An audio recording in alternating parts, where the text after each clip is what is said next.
minding my business, I ain't worried about critics. They tryna tell me what to do, it's funny they never did it. The only time I leave my crib is to pay the bank a visit, and I be telling them by my nose I run this shit. Ayy, I'ma do what they can't do, I'ma go where they can't go. Kill the beat with an attitude and I take them down like Django. Dressed up in that camo, when I come they don't see me.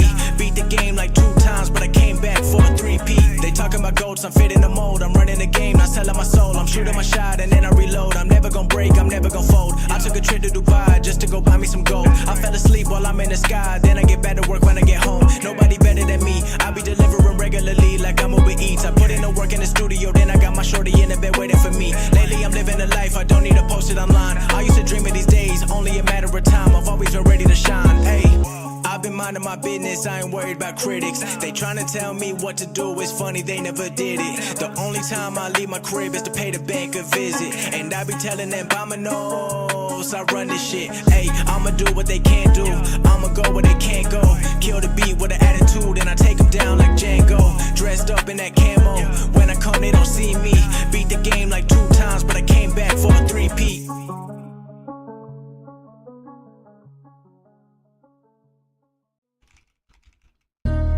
Just made $3 million, I'm being honest. Check my bank, I see the comments like NBA, I've been ballin'. I'm about to put an AP on my wrist, did everything on my bucket list. Look in the mirror, I'm one of a kind, nobody ever gonna do it like this, yeah. In Miami it's summertime, but I still feel like I'm the coldest. Crib looking like the White House, got me feeling like I'm the POTUS. Emirates to the Middle East, like 15 hours I'm zoning. On my way to the top now, so I gotta put them on notice. I remember when I had they back, but never got nothing back for it. If I want it, I'ma go get it, I'm not the type to go ask for it. I don't care about no accolades, cause that to me is just not important. I be trying to just feed my fam, everything else I've been ignoring, yeah. Better than I was before, I don't need everyone all in my personal life. I'm trying to live on the low, they all do the most. Post on the gram every day, looking to be validated. Worry about comments and likes, but that ain't my type, cause I be winning on a daily. And I be ready for battle, it don't really matter who coming for me, cause I've been immaculate. Nobody trying me, they can't deny me. I got the heat like I'm Pat Riley. Who made the beat, you know that it's me. 100 degrees, I do it with ease. My girl foreign, my car foreign. I'm overseas like I'm world touring, yeah. I'm moving fast like a Venador, got big dreams like I'm 7'4". They ain't never let me in the spot, so I had to go and kick down the door. They be wishing they could hold me back, but I never failed, got a top score. I'm too focused on chasing dreams, I reach some, but got a lot more, ayy. All I be seeing is wannabes, you ain't a friend of me, now you a son of me. There's a whole lot of you, there's only one of me. I've been on top of the game, I did it again. I'm never afraid, I'm going to win. They not in my lane, they all be the same. I'm chasing the millions, they chasing the fame, yeah. I just made $3 million, I'm being honest. Check my bank, I see the comments like NBA, I've been ballin'. I'm about to put an AP on my wrist, did everything on my bucket list. Look in the mirror, I'm one of a kind, nobody ever gonna do it like this, yeah.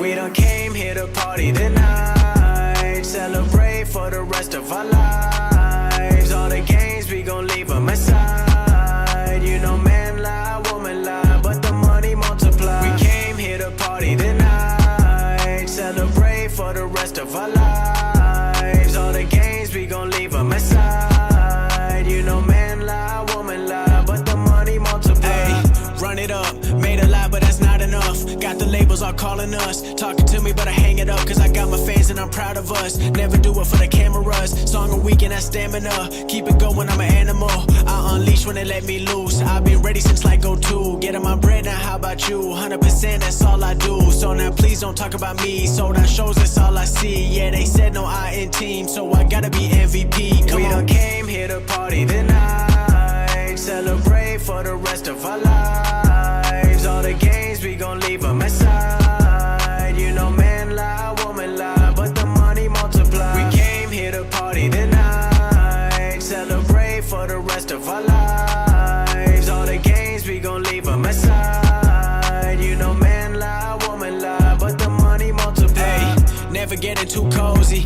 cause they all coming for me. Used to sleep on a rollaway, now the whole team got the rollies. Roll deep in the Suburban, backseat and she working. This the life that I dreamed about when I couldn't pay the room service. Now it's electric curtains, but I still just scratch the surface. I'ma get right back to working, till I get my mom's the Birkin, till I get my pops the new bands, till I get my bro a few M's, till I got the whole fam, they ain't never gotta go to work again. We done came here to party tonight, celebrate for the rest of our lives. All the games, we gon' leave them aside. You know man lie, woman lie, but the money multiply. We came here to party tonight, celebrate for the rest of our lives. All the games, we gon' leave them aside. You know man lie, woman lie, but the money multiply.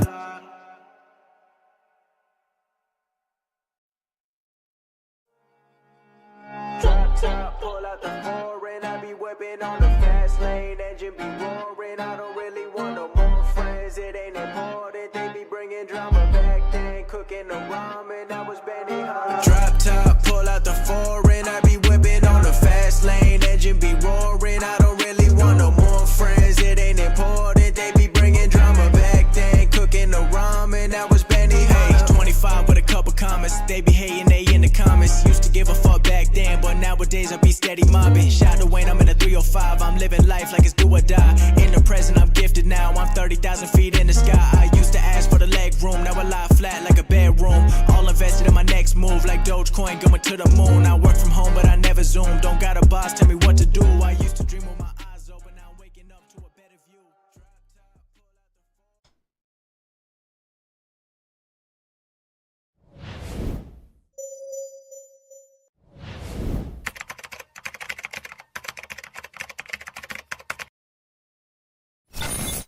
Good morning, good afternoon, and good evening. Hold on, everybody. That song is a vibe right there.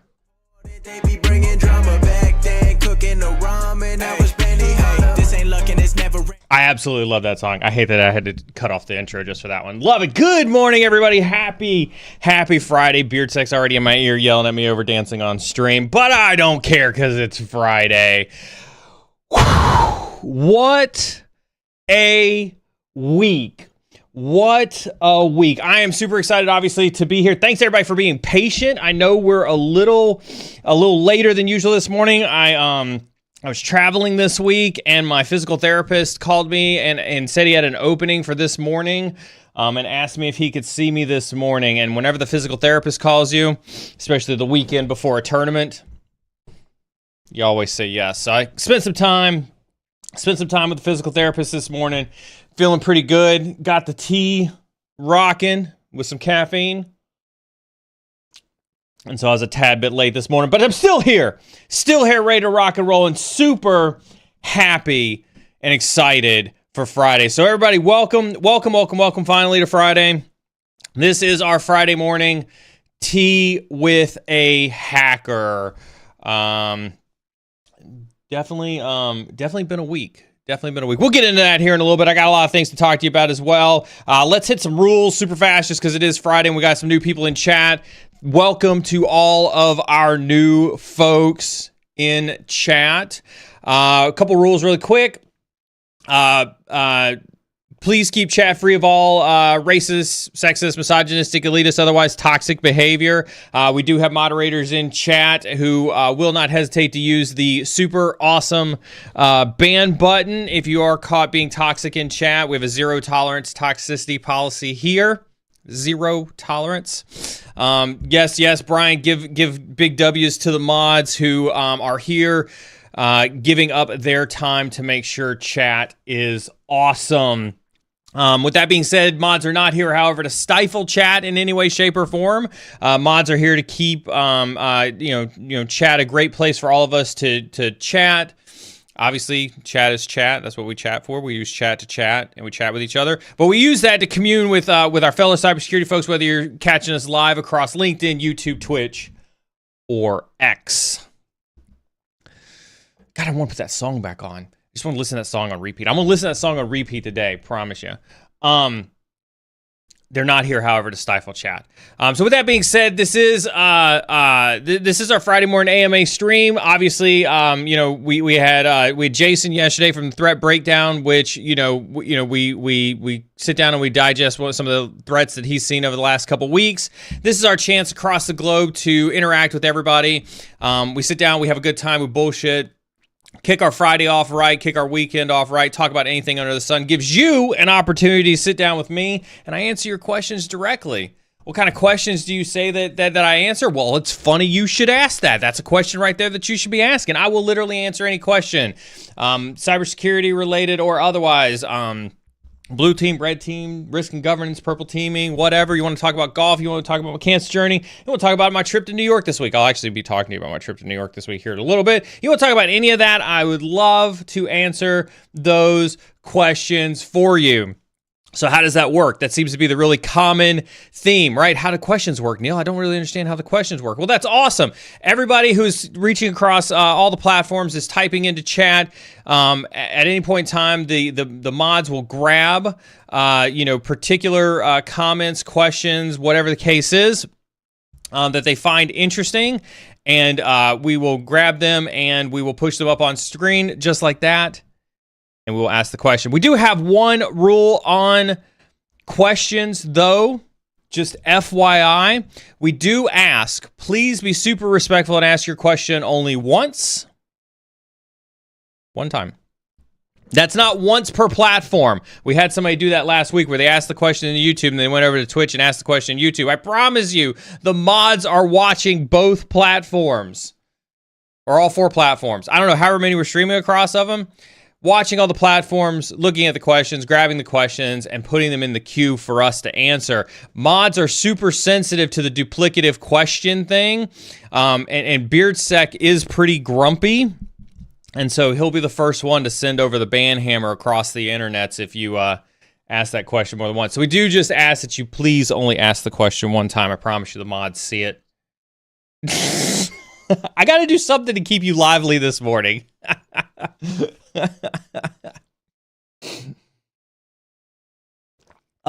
We do have an active giveaway going right now in Discord. Do make sure you're over in Discord. We're giving away 3 1-month Try Hack Me vouchers in Discord right now. You do have to be over in Discord. You do have to be into the giveaway channel. And you do have to have those notifications turned on. Go and get in on some free training. Excited to have the support of the community back as we start to get more into getting our training catalog brought back up to speed and being able to give you all some training. So, with that being said, I think that's everything. That sounds like everything. Super excited for this week. I was in New York this week. Got to meet up with Sec IT guy Jack, one of our mods. Met up, had dinner with him Sunday nights. A reminder: if you do catch me in your town, free mentoring in the form of meeting up for dinner. If I'm there long enough for golf, always I'm always down for some golf and whatnot. So don't hesitate with that at any point in time either. The next time that I will be somewhere of interest. In week of March 10th,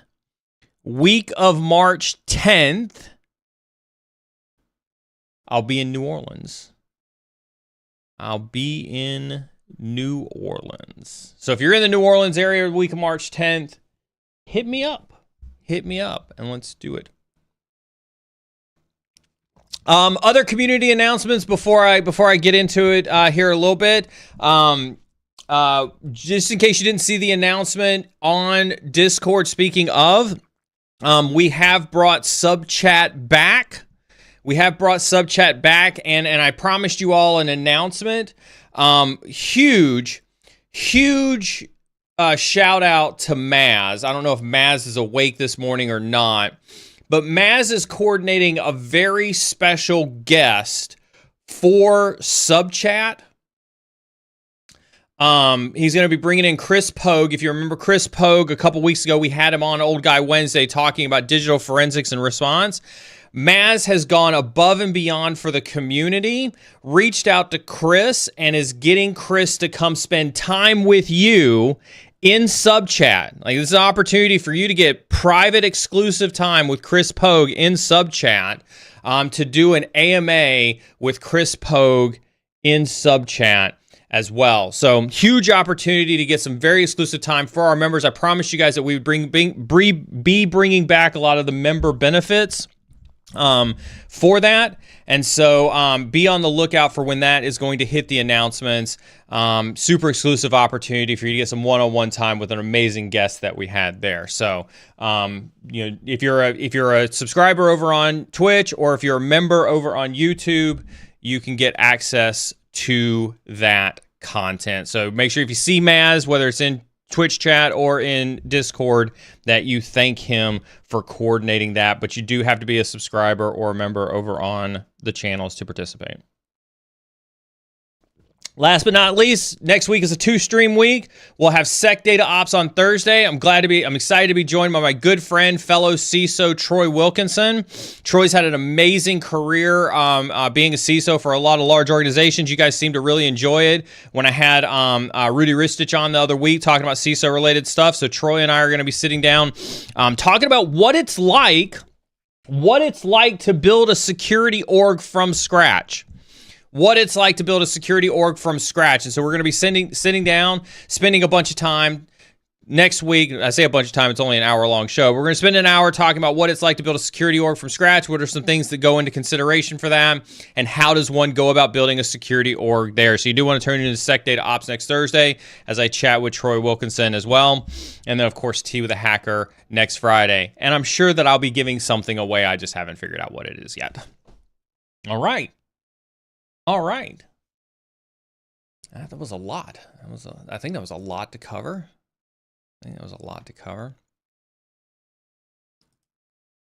All right. So I was in New York this week. I did want to talk about my trip to New York this week. And if you remember back in December, John and I came on Sec Data Ops and we talked about doing a format for kind of like self-assessing yourself. Ayo, Bayou Beast, thank you so very much for the gifted subs. Appreciate that. Congratulations, everybody who just got gifted subs. Look at that. We kind of talked about what it was like to go on site and do some of these assessments as we looked at organizations, security postures and security technologies, and really took a data-centric approach to security. John and I spent some time this week at a client site this week. And I want to kind of share with you some of my overall learnings because it's still fresh in my mind. This was obviously a very, very large financial. We spent a lot of time with them, not just talking about like where their security data was, not just how their organization was, was built, but just fundamentally talking about how they view security in today's day and age. And the reason I'm bringing this up is because these guys are massive.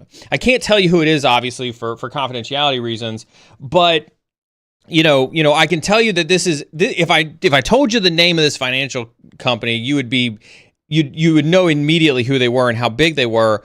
But it is amazing still to this day to think about some of these large organizations and just some of the things that they struggle with fundamentally as they build out security teams. This particular organization was very much a build it before you buy it type of organization. And I'm sure a lot of you folks who build home labs and love to tinker with stuff and love to build new technologies can appreciate kind of that approach where you're like, oh, I want this thing, but I don't want to pay millions and millions of dollars for it. And so you know what? Instead of doing that, I'm going to go out and build it.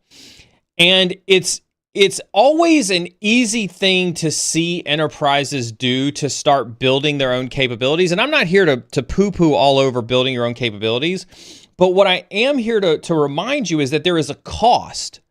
There is a cost to choosing to building your own capabilities in-house. And I think that that's the big thing that I really took away from this week's kind of consulting, if you will, that we did with this organization. it's always attractive to think about the benefits of, like, you know what? I'm not going to pay for this suite of tools. I'm not going to pay Microsoft. I'm not going to pay CrowdStrike. I'm not going to pay, insert whatever company here. I'm just going to go build it. And that may work once. It may work twice. It may work 3 times. Who knows, right? But I can tell you that this organization was suffering as a victim of their own success in being an engineering-focused financial organization where the things that they had built had started to fundamentally cripple their ability to be effective at identifying, detecting, and responding to cybersecurity threats out there. And so, like, I say all this, like, I think the crux of what I'm trying to say is, be smart and be diligent in your choices. If you're building a security team, if you're looking to implement tools and technologies, if you're looking to do a lot of that stuff, be diligent about the choices that you make regarding whether you choose to build something in-house or whether you choose to buy something as well. Because I know it can seem like, oh, I'm just going to build everything because it's cheaper and free. Here are some things that I'm talking about. Whoever builds it has to maintain it. Period. Dot. Whoever builds it has to maintain it. And what do you want to do? Do you want to spend all your time doing security work, or do you want to or do you want to spend all your time doing software engineering? Right? Do you want to be responsible for whenever that system that you built breaks, right? Do you want to be responsible for expanding that product? Do you want to be responsible for the administration of that product? Do you want to be responsible for, like, these are things that you need to be thinking about if you're trying to choose whether to build or buy in a security organization. It is not as straightforward as I think some people make it out to be like, oh, I'm just going to build a solution. That's right. Pull root repeat. It says it best over there on YouTube, right? Right? Time is an expense, right? And so, like, you may be asked to do something. I would highly encourage you to not just run out and say, I'm going to go build it. It may not have the impact that you think it will. Now, the cost of hosting it, right? Scalability. And again, we can talk about this because, like, I do understand the appeal of building a lot of this stuff, but also at the same time, it's not always everything is cracked up to be. All right. Speaking of tooling,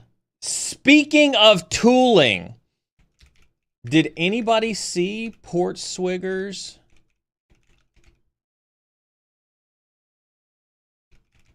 I'm bringing it up now because I meant to have it ready for me. We talk extensively on this show about AI. It is no doubt that AI is a part of the conversation this day and age. All right, I'm gonna drop a link here in a second across the channels. Everybody here is probably familiar with Burp Suite, right? Burp Suite is hands down one of the best tools, whether you're a red teamer or a blue teamer, that you have in your toolkit. Burp Suite is absolutely amazing, right?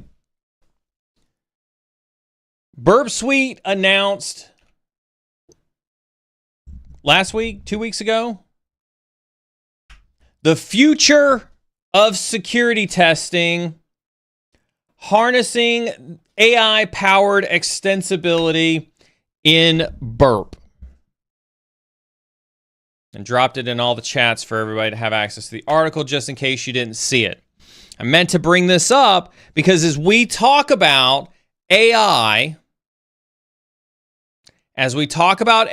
one of the things that always comes up is about where does AI's role fit, right? Is AI going to take my job, right? All these things that come with it. And I've told you guys before that if you fight against technology, if you fight against innovation, you will get left behind. Right? You will get left behind. And I think that it says something when Portswigger, one of the biggest distributors of the most powerful and arguably one of the single most relevant pieces of offensive technology that we use in the pen testing space in Burp Suite, not only embraces AI, but feels so committed about its possibility for innovation that they lean forward into the community and start to build AI capabilities in the Burp Suite to help penetration testers out. Right? And so I think, if you're looking for your red flag, if you're looking for your indicator, if you're looking for your moment with which you need to be embracing AI's possibility of doing awesome things in your workflow, I don't understand what else you're waiting for when companies like Portswigger are leaning into it. I can understand if you're waiting, because, big, huge marketing organizations are trying to make a mockery out of it. I can, I can understand if everybody's overusing Chat GPT. I can understand all of that. I understand all your sentiment around that, without a doubt. But if you're looking for a sign, I would argue this is as big of a sign, especially on the red teaming side, as I think you're going to get.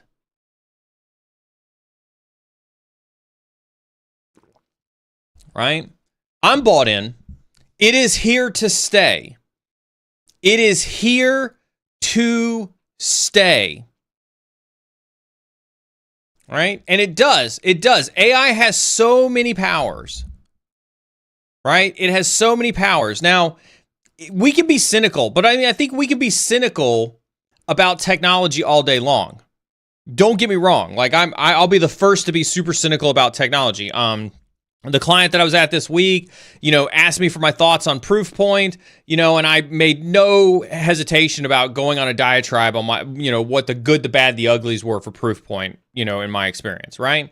I'm absolutely okay with being constructively cynical around technology. But being cynical around technology, DeepSeek, is different than saying AI as a concept will be something that we need to pay attention to in our careers. So I share that with you. Because as I watch this, I think it shows that even the cybersecurity industry, even some of our die-hard capabilities like Portswigger, like Burp, not some big company, not some big marketing arm, not somebody who's just trying to lure you in, but somebody who works arguably primarily with folks like yourself at the individual contributor at the at the tactical level is embracing it. So just things to think about. I think that was it for my diatribe this morning. I think that's it. Let's do some questions. We got quite a lot of questions. Again, drop your questions at any point in chat. We'll grab them, push them up on screen. Disconfused said, by chance, did David Bombal ever interview you? You look really familiar. Yeah, I may have been on one or two David Bombal shows. I think I actually have my own playlist on David's channel. I don't know, but I've been on David's channel quite a lot. David and I text quite frequently. We chatted up a lot. David and I are still good friends. Yeah, you've probably seen me there a couple of times.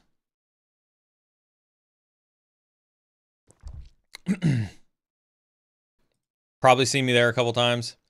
Hyperwork, just wanted to give you a quick thanks, Neal, for all you do. All you do, Neal. There's my dyslexia kicking in. Just wanted to give you a quick thanks for all you do, Neal. You pushed me to step out of my comfort zone, and this week I signed a contract with the boys in blue and their IT team here in Norway. Excited for the new challenges ahead. Let's get some claps going in chat for Hyperwork. Signing up a new contract. Congratulations on the job. Always excited to see people on the job. Thank you so very much for the kudos. Listen, you did all the work. You did all the work. Right? All I did was just kind of make sure you were pointed in the right direction. But you did all of the awesome work. Listen, I love seeing success stories. Like, if this isn't evident, right? Share your success stories with chat. Share your success stories with chat. We are all about those, whether it's in Discord, whether it's here. We'll put them up on screen. We'll celebrate your success stories with you. But listen, I'm going to leave this industry. I'm going to leave this industry. I started streaming 5 years ago because I want to give you all of the knowledge that's in this head, all of my years of experience, so that you can take my job. I want you to take my job. Maybe not Frazier. I don't think I want Frazier taking my job. But definitely you. I want you taking my job. I firmly believe that you all are going to be awesome in this career space. And so I'm just here to give you all of the mistakes, the errors, and everything that I've made inside of my head, which is why I sit here and do these AMAs with you as well. Congratulations, Hyperwork. Longtime subscriber.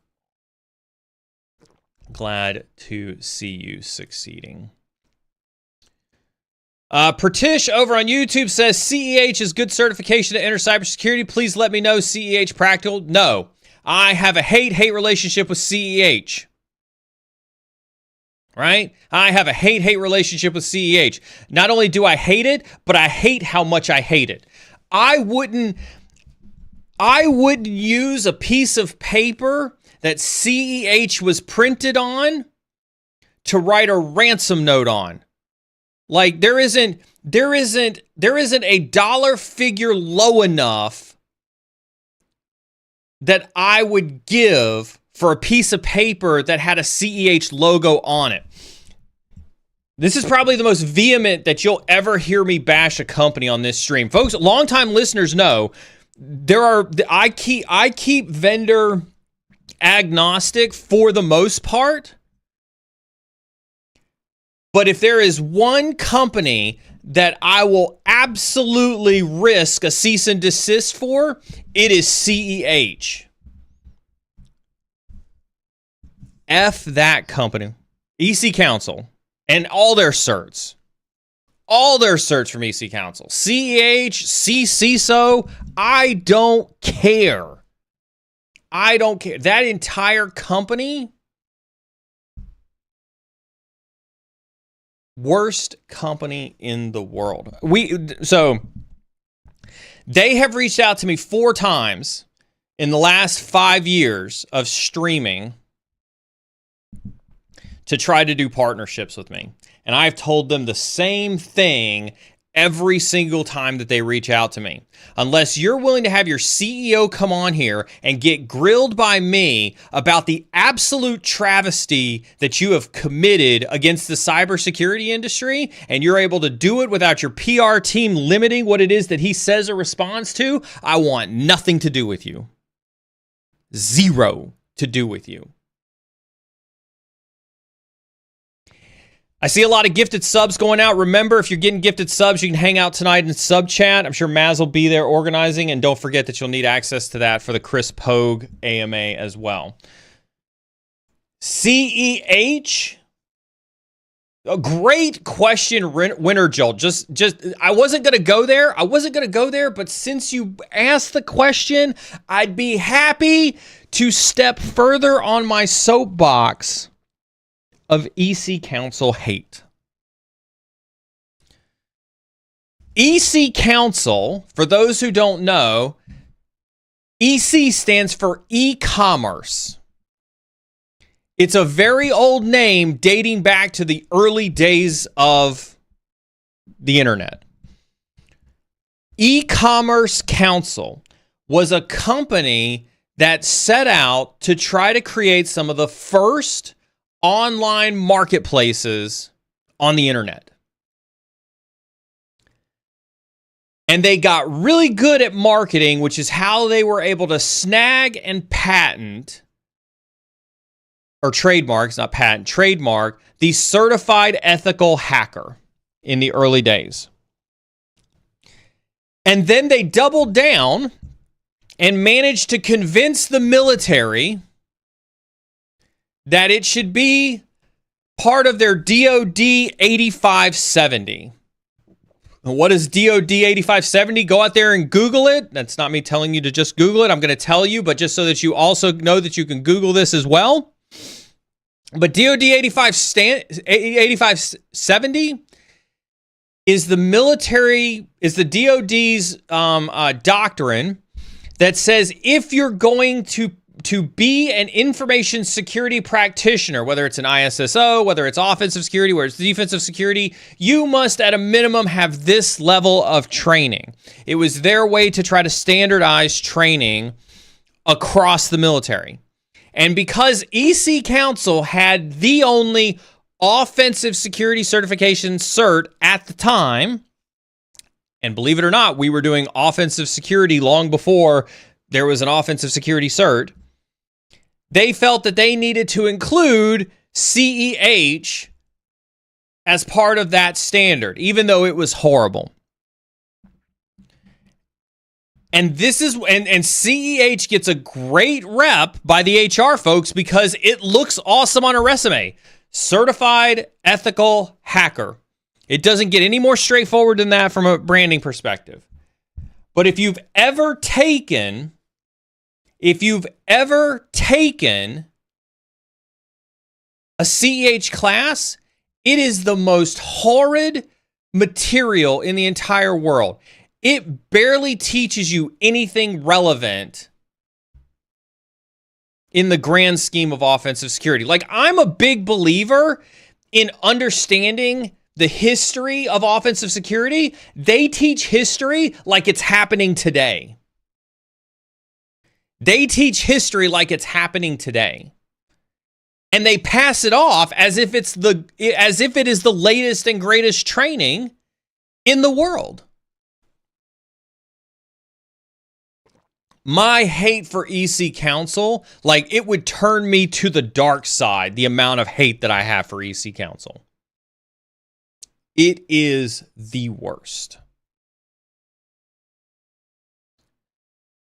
This is a fair question since we're bashing on EC Council, right? So do you respect OSCP or PMPT more than CEH? And again, I want to preface this by this is Neal's personal opinion from being in this space. And just to give you just a little bit of the resume, right? I helped build the Air Force's first functional cyber training. Like, I see John Wilson in my LinkedIn chat. I remember working with John in the Air Force, right? I helped the Air Force build the first offensive cyber capability for the functional training unit in the Air Force, right?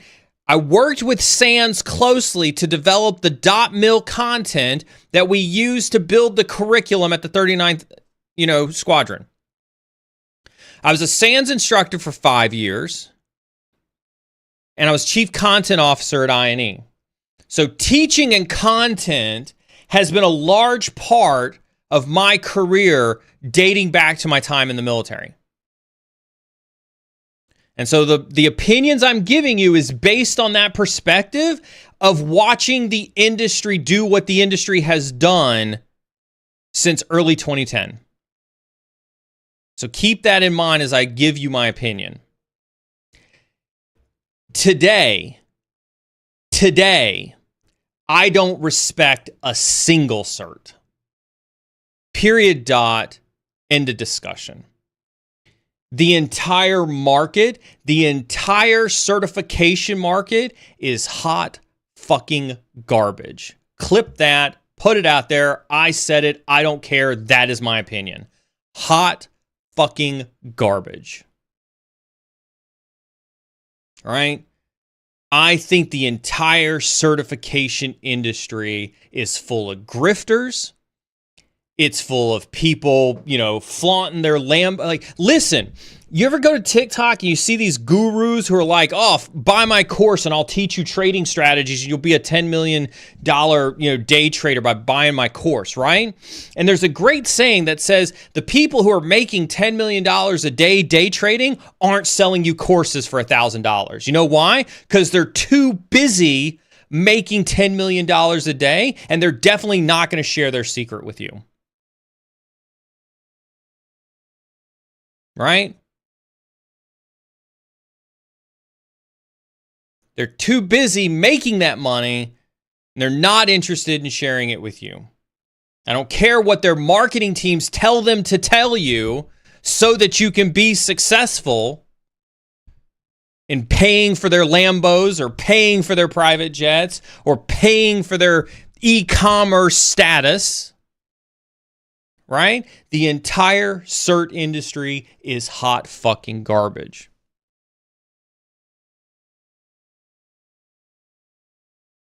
Right?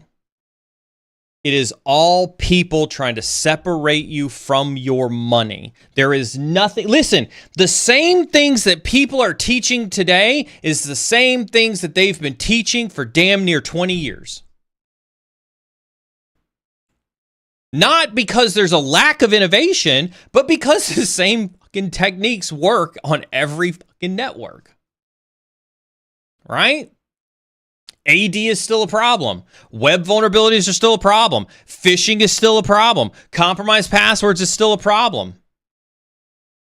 Right? Anybody who sells you an AI or LLM security course on Udemy is full of shit today.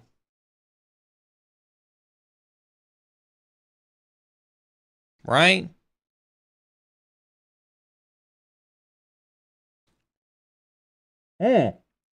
Thank you, BeardSec, for that as well. Let's talk about while we're on a company bashing perspective, let's do ISC squared.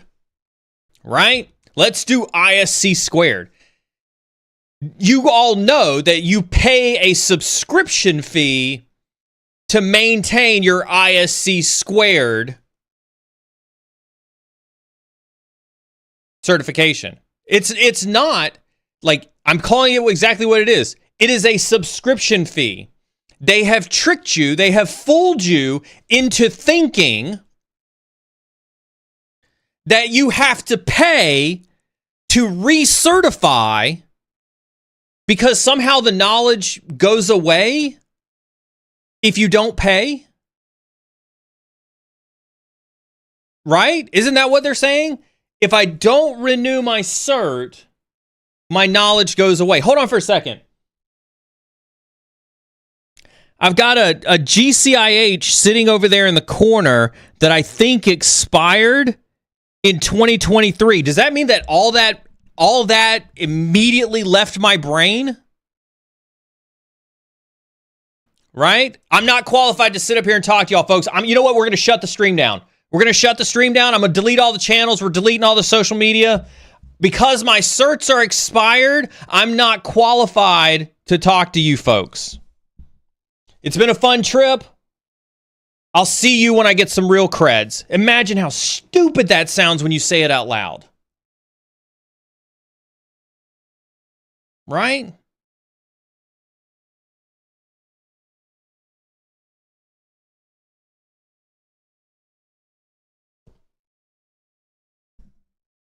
This is a vastly different opinion than if you'd asked me 10 years ago, if you'd asked me 7 years ago, if you'd asked me 6 years ago, if you asked me 5 years ago. This opinion has been formed over time. The industry did not always be this bad. It was not always this horrible. There was some valuable stuff that would come. Right? today's version is the worst it's ever been. And I'll tell you the moment for me where I think it became really bad for me. And again, I think content creation is amazing. I think everybody should do content creation. So take what I say, both things can be true. What I'm about to say and the content creation piece can both be true. I think everybody should do content. But the fact that platforms like Teachable and Udemy and platforms like that make it easy for you, I'm talking to everybody who hears me now, everybody who hears me in the VOD, everybody, if this turns out to be a clip on the internet, everybody who hears me, you can go to those platforms today and make a course. And the only thing that determines if your course is successful or not has nothing to do with your experience. You know what it has to do with? Your ability to market. That's it. That's what determines whether your course is successful or not. When the determination of whether your course is successful or not has nothing to do with your qualifications on a subject matter, you know the training industry is dead.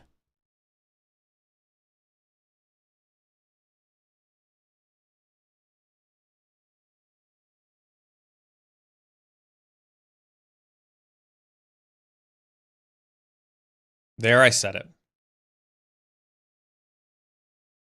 Right?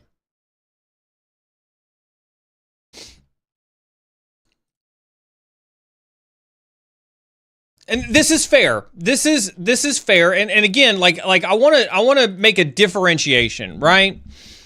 My stance is always do the free stuff first. Do the free stuff first. And I know John. I taught with John at the SANS Institute. John was my mentor at SANS Institute. I did my first teaching endeavor with John at SANS Institute. He actually did my murder board at the SANS Institute to qualify me as a SANS instructor. And so I love John. I think John's amazing, right? And I think what John does is great as a concept, right? And so I absolutely encourage folks to look for good deals on training. And John's as nice a guy as they come. He's super nice. He's a fantastic dude. I would go to battle. I'd go to hardened battle for John. He's an amazing individual. Right? And so I'm not here to bash John's efforts or anybody else's efforts, right? Listen, we all have bills to pay. Let's, again, back to two things can be true. We all have bills to pay. Right?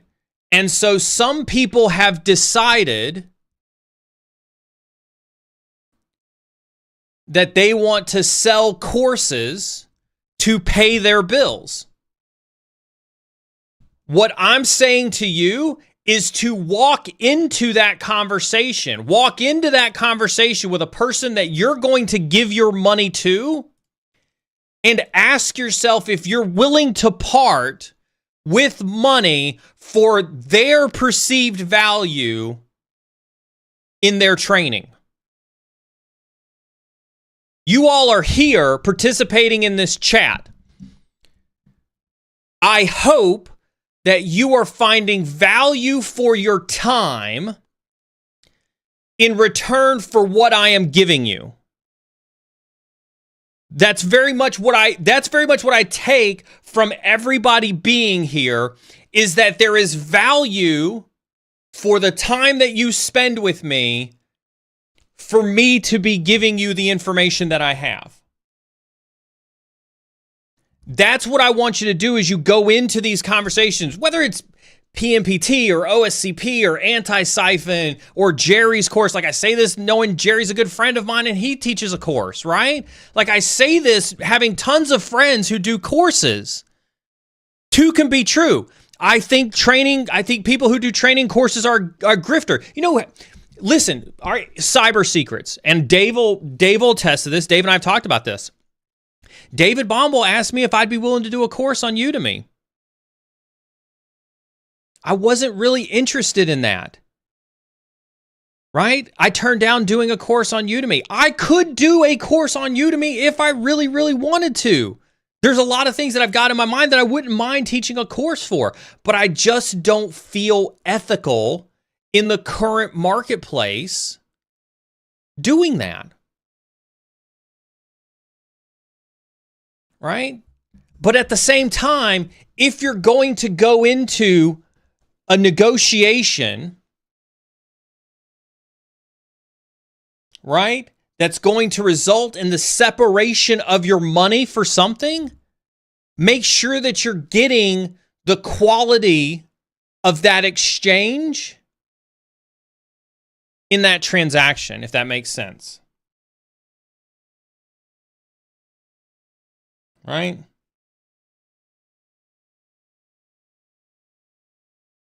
Just make sure you're getting your money's worth as you transact. And what do we mean by money's worth, right?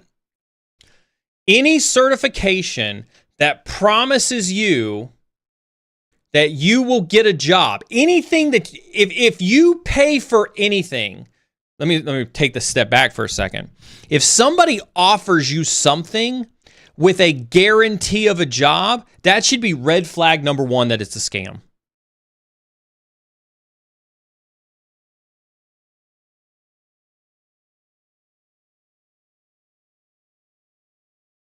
Right?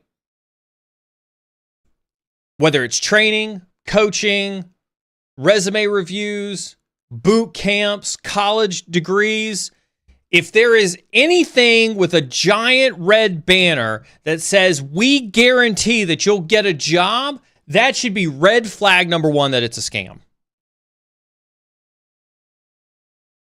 Period, dot, end of discussion. Nothing, zero, zilch, nada, square root of zero, zero squared. Nothing will guarantee you to get a job.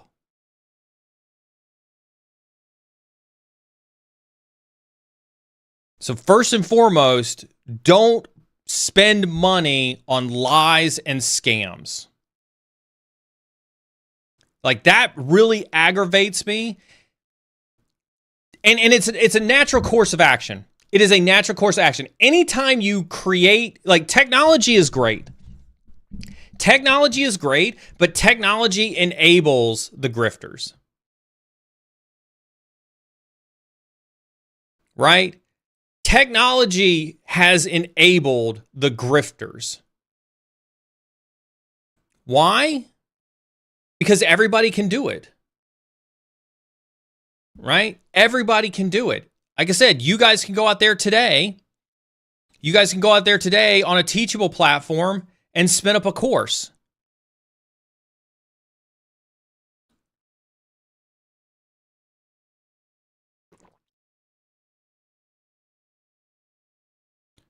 Security Guru Guy, it's good to see you. I still have your notifications that show up on my stream whenever you go play something. Keep up the awesome work. I think certs also demonstrate a willingness to buy into a career path. I've literally heard a recruiter say this. If I heard a recruiter say this to me, I would run away from that job.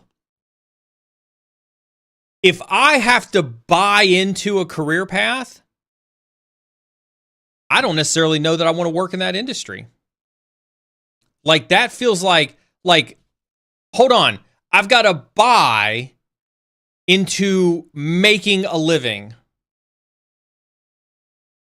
What type of reverse economics is that?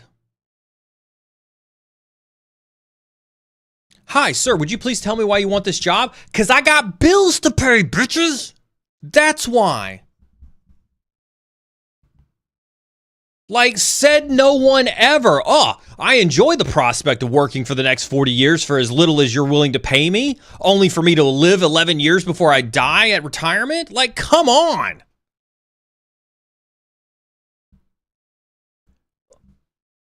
Woo.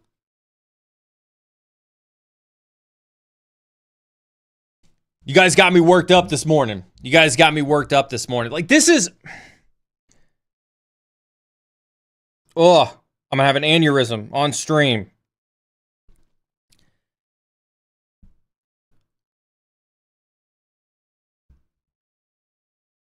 You should be excited for your career. That's why people choose careers. Jobs are going to come and go, right? Jobs are going to come and go. Bosses are going to come and go. The world around us is going to change. And I'm not here to say that cyber has been every day an amazing experience for me. I'm not here to say that there hasn't been turmoil throughout my career. But I can unequivocally say that I have bled and just absolutely love everything about this career. I am so passionate about this industry, even with all this cynicism, right? And it's because we make a difference. And I have my personal beliefs and opinions on why the cyber industry is awesome. And I'm not here to say that you shouldn't be interested in making money. I think that everybody deserves a freaking $1 million payday. Like go out there and get your money, yo. Like, go get your money, right? Demand the highest salary possible.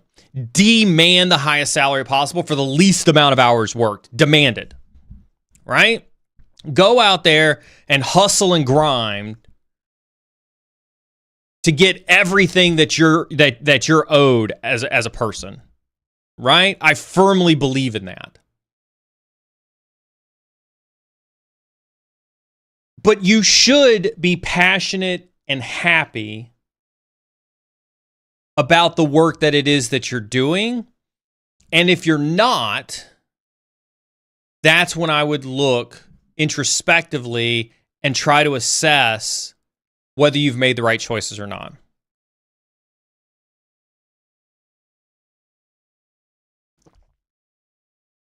I'm glad Bryant and Cybertize in chat. I'm glad somebody else saw that and got that joke because I almost said it.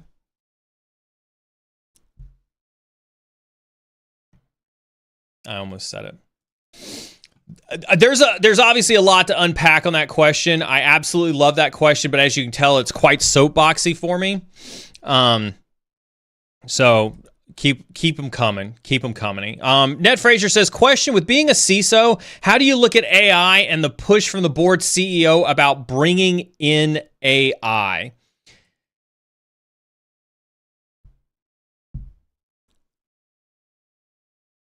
You can't escape it, right? You can't escape it. Remember, my number one thing whenever somebody asks me a business question about how do I work with the board or the CEO on topics that are in our industry, right? For those who have heard me for a while, my number one thing is always enable the business to take risk, right? Enable the business to take risk, right?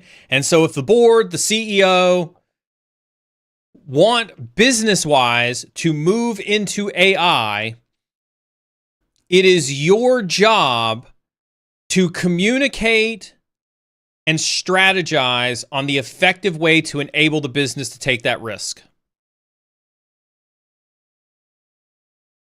Right? Gone are the days, it was very short-lived, where you're able to say no to the business and it'll be all right. Right? The business will not be told no these days. Right? And so you're going to lose. our Lord and Savior, Joel Fulton, God rest his soul. We need to have him back on the stream. Said it the best, and I continue to iterate it. You can be right or you can win. And I don't know about you all, but I choose to win. And sometimes to win, you can't always be right. Right? You can't always be right. What I tell people is I'm rarely wrong. I'm rarely wrong. That way I'm always right. You like that? See how that worked? But winning is awesome. Winning is awesome. And so embrace the AI push. Go forth and be awesome with it. Do you think working as a freelancer in 2025 is a good decision? It depends. Are you any good at marketing?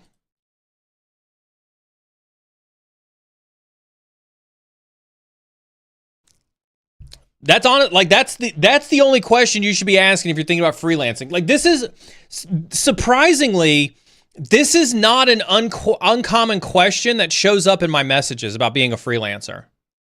Right?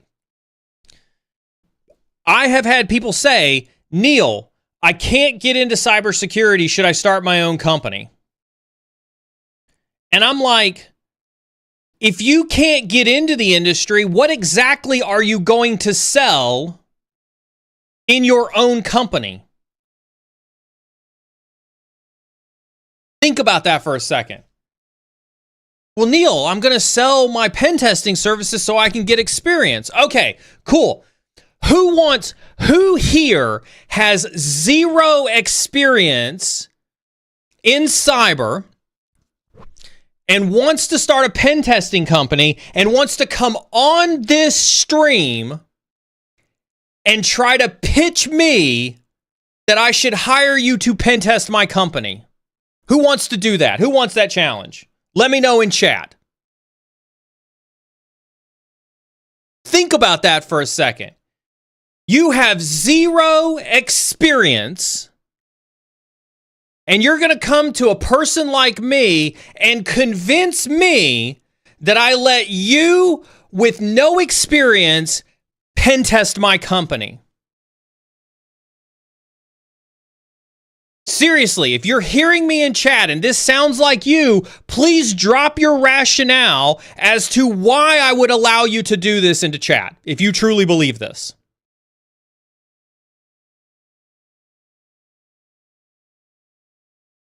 That's right. No experience in pen testing whatsoever. No experience in SOC work. You've got no experience in SOC work, but you want me to let you run an MDR for my company. Right? It can go both ways. I've had people ask me the question on both sides.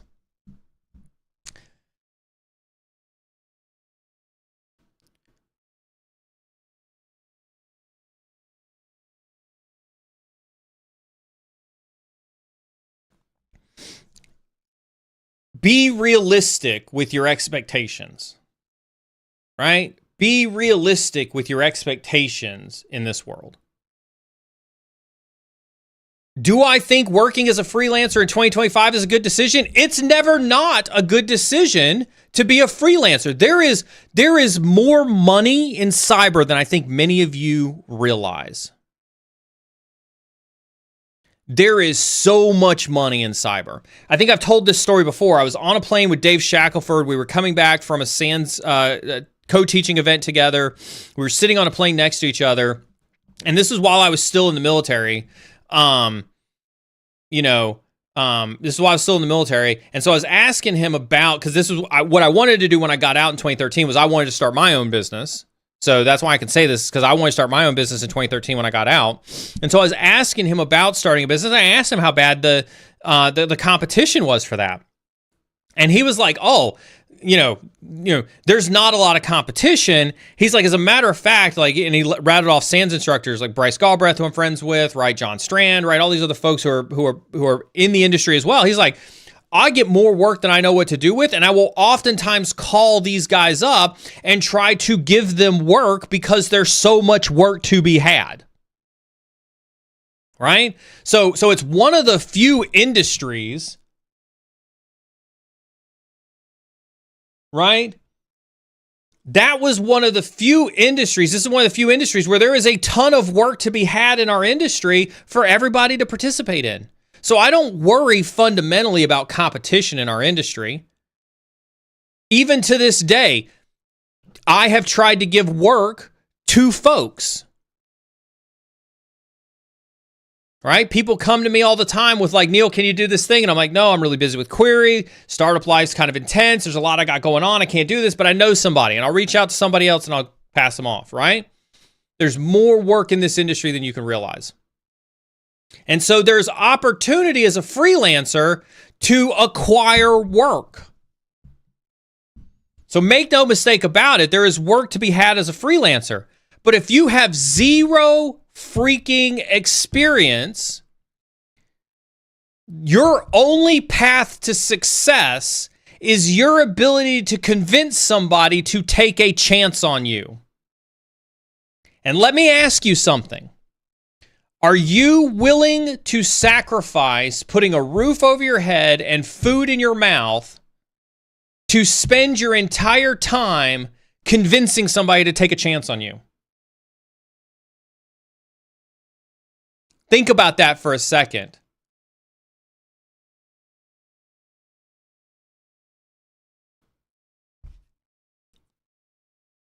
Out of coffee. Think about that for a second.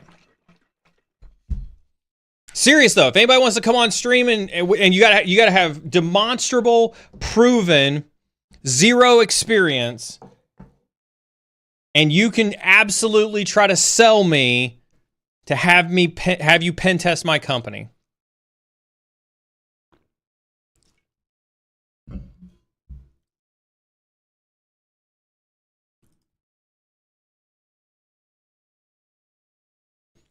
Thank you, Blazing Up. I appreciate that.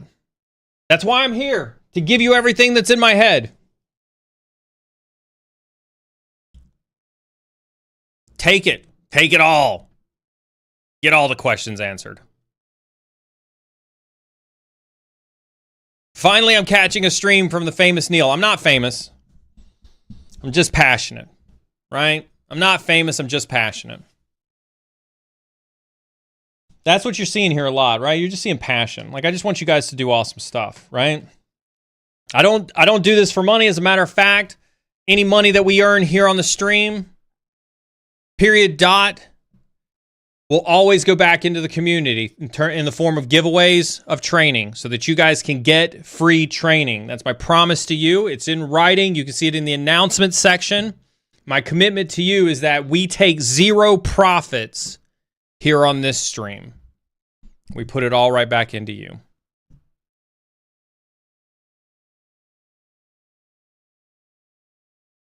Oh, this is a great one from Fix It. Fix It, I always love seeing you in chat. Hope you're doing awesome. If you're not familiar with Fix It, she does really great streams over on her Twitch channel. Go give Fix It a follow if you're new to the station. My question is, how honest would it be to convince a not very knowledgeable company to hire you for a pen test if you have no experience? Great question. Great question. Remember, if you are in this industry and you're asking about pen testing, I'm going to make the presumption that you would love the title of ethical hacker.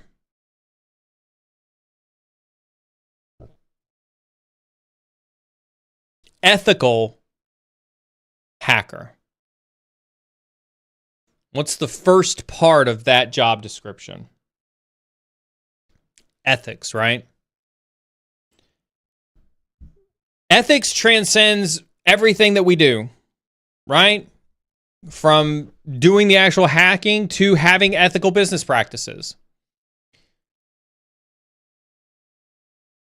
One of my frustrations, so I'm a huge advocate for bug bounties on this stream. I always encourage you guys to get in on bug bounties super early, right? To do that.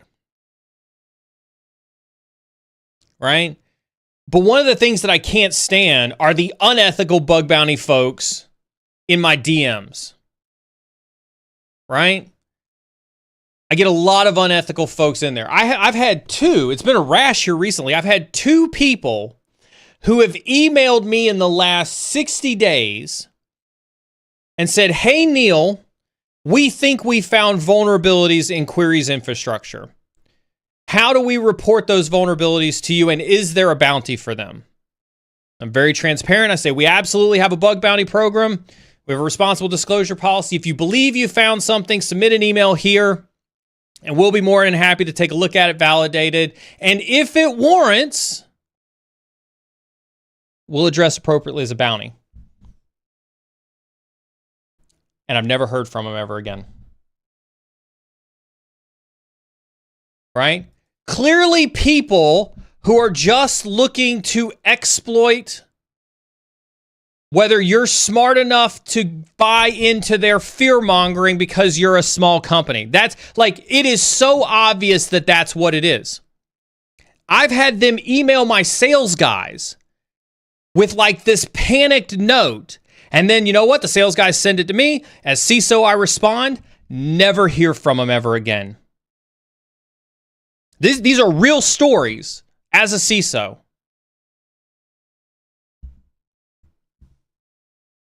Right?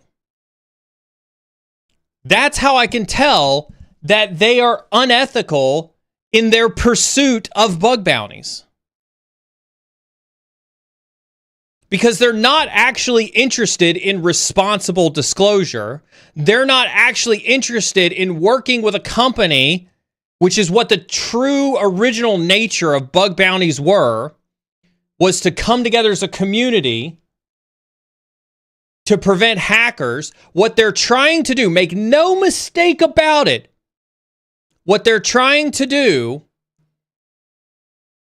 is extort you, scam you, and fearmonger you into paying bounties. And they do it to small companies all the time. Fix-It 42, they do it to companies who are not very knowledgeable in this space. And so, again, Neal's personal opinion is, if you want to be taken seriously as a business person who's trying to offer your cybersecurity services, your first and foremost responsibility is to be ethical and to be honest and to be truthful with the folks that you're engaging with as a business. Right? Hands down, I believe that. Right? Now, let's turn this into a positive. Right? At the same time, right, it's okay to go to a not really knowledgeable company and be like,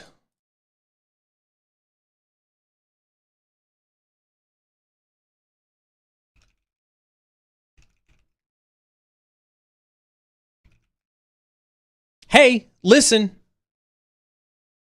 I'm getting started in this industry. I've got probably, a year's worth of experience. You have no cybersecurity. Let me help you." Like, that's fine. Just be honest about it. Because a year's worth of experience, a day's worth of experience for some of these companies is still more than they have.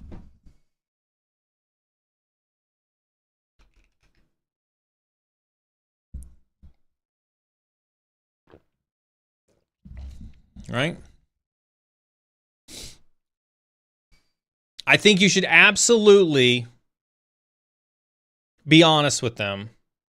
Just tell them, like, you know nothing about cybersecurity. I at least know +1 to cybersecurity. Let me help you.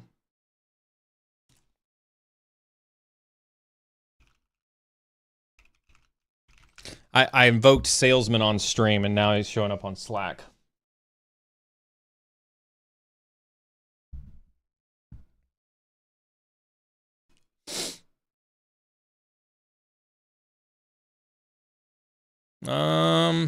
Couple people have asked, looks like there's a couple people who have asked about the new Try Hack Me cert.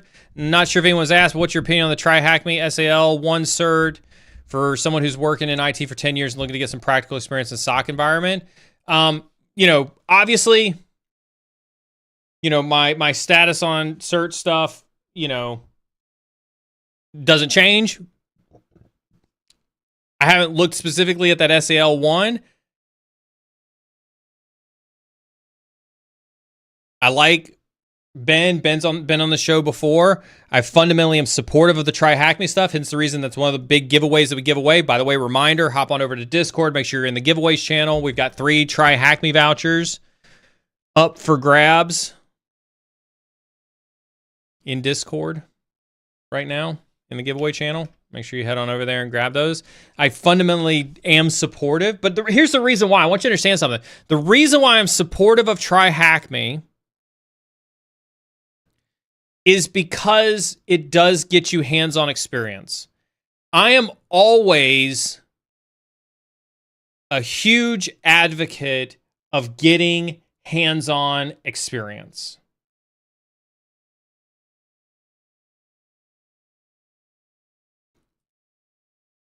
And so that's why I do promote Try Hack Me. Ben doesn't pay me to be here. Again, this is, I don't take money from Ben to promote their stuff. I just believe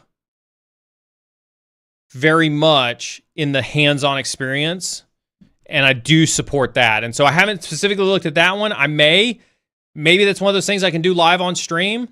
I don't mind doing those. I've done those before in the past. There's a community feedback section in Discord. Make sure you make sure you guys use Discord, right? There's a community feedback section. If you think that cert is really interesting to a lot of you, and you'd like for me to, I'll pay the money to go take the course or take the cert or take it. Hell, maybe I'll do it live on stream with you guys, and I'll give you my opinion on it. Right? Yeah, Try Hack Me is very important. That's why I said, I'm supportive of them because I feel, again, back to my value prop when it comes to, separating you from your money. I feel like that is a worthwhile separation for what they give out to the world.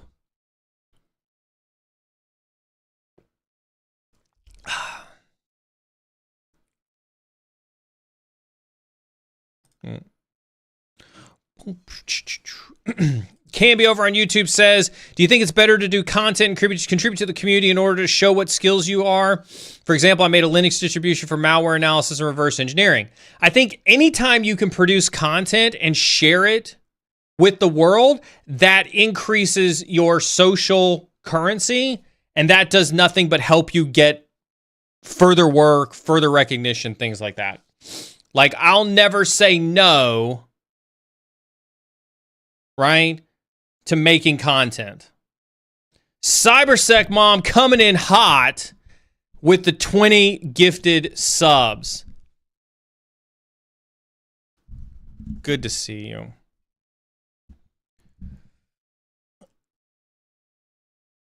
Content, we've talked a lot about content on this stream. And I just want you guys really, really to understand that, in today's day and age,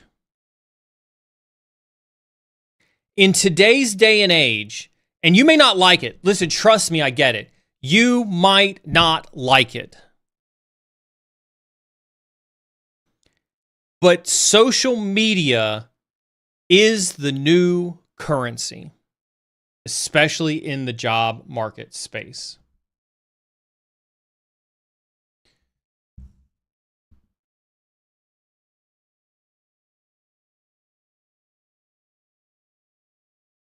Right? I get it. I don't want to like it either. I know it's frustrating.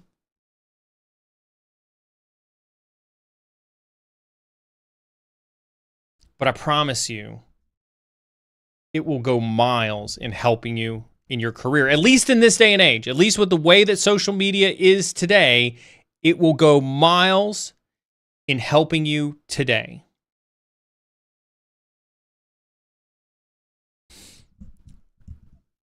Now, when we say that, go write a blog. Go do a GitHub page, right? You don't have to do streaming. You don't have to do YouTube videos. You don't have to do any of that stuff. You can do what you're comfortable with, but please don't sleep on content. Don't sleep on socializing with your peers. With that being said, as Maz would say, don't sleep on sub chat. It's a great way to commune with your fellow cybersecurity folks. Tonight, I'm pretty sure, don't do that either. I'm pretty sure tonight there'll be some sub chat action, and I know Mr. Maz has something planned for you in the future that's exclusive to it. Do cyber, share cyber. Absolutely, 100%. Make friends in cyber, do all those things. I'm 17 years old, want to learn hacking, guide me. Go to YouTube, search videos. Right? Like what does this question even mean? I'm not going to lie, when I see this, I'm incredibly cynical, and all I hear is people in my Instagram DMs who are like, please, sir, I need to hack my girlfriend's Instagram account. I think she's cheating on me. Guide you? Go to YouTube, learn networking. Go to YouTube, search for videos. Go read the internet. The internet is the greatest library in the world. If you're 17 years old, your brain is a literal sponge.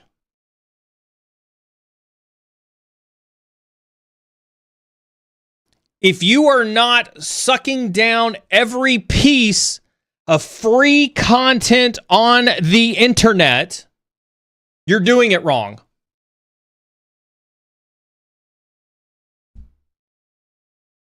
Oh, Cyber Ties, spot on. If I were doing it again and I was 17 right now, I'd probably be in jail. Not even gonna lie. The amount that you can learn and the trouble you can get into these days is beyond nuts.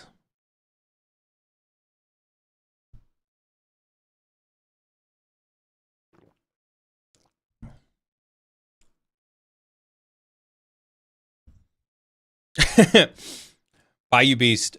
AI-enabled crypto-funded cyber clones. Yes. Fair question. Where do I find free training? I'm in a CIT course at a small college now, but they don't have a lot of experienced cybersecurity professionals. Hence my hate for the modern university system. They do not have experienced cyber professionals. This is why you'll always hear me rail on colleges. Even WGU, I was talking with Sec IT guy on Sunday when we were at dinner, right? He knows WGU is garbage, right? But he's getting all the certs for free at least, and he can use his GI Bill. That's effectively free. I mean, the taxpayers pay for it, but still.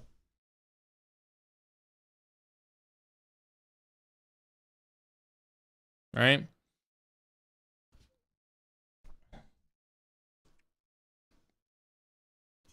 Literally, YouTube is the library of free training.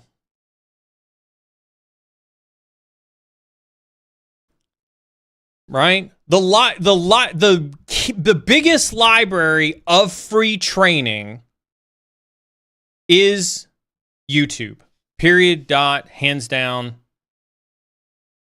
all day, every day. And then there's some stuff scattered around. I'd highly, encourage you to kind of look around. But there isn't a concept that you'll pay OSCP for that you can't learn for free on YouTube.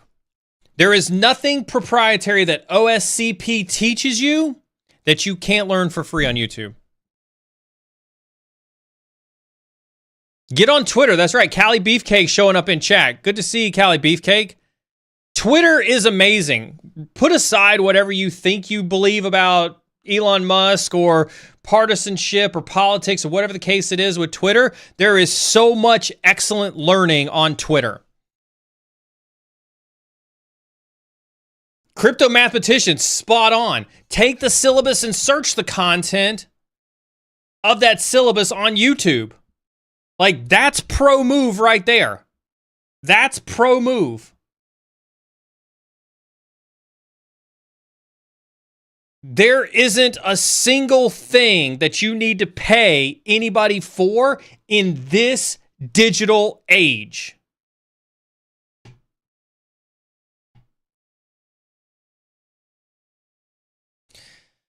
Residual says, when doing investigations, there's common information you'll want to see. IPS key processes, user activity. Why haven't security tools created hunting pages to pull the most common info you're looking for? I'm always looking for the same info, at least to start. Guess I have to do it myself because nobody is building tools for the analyst. Nobody is building tools for the analyst. Right?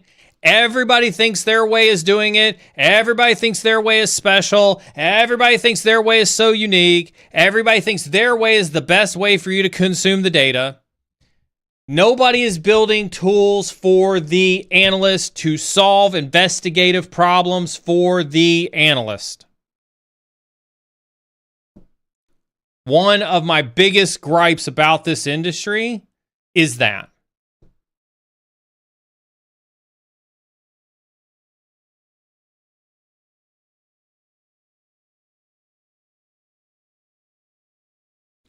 What about going through college if my company will pay 100% of the cost to obtain the degree and cert titles to check the boxes for job descriptions? They will not pay for anything except a credited college. Currently a 53-year-old IT business analyst wanting to transition over to cybersecurity. I would test out of most classes because of previous college courses. So maybe 12 to 18 months, not to mention I work for a great team. You could have waited 13 more seconds. 13 more seconds for me to finish reading that. Not to mention I work for a great team that would help get me through. Is there a better way? So when you say that the company will pay 100% of the cost, guess what? That's free. Guess what? That's free. Right? Rule number one, chat. Rule number one. Do the free stuff first. And if you got a company that's going to pay for it, that is as good as free, I will never argue with you wasting somebody else's money, especially if it's your company. Waste your company's money. Waste the taxpayers' money. Waste somebody else's money. Never spend shit out of your pocket.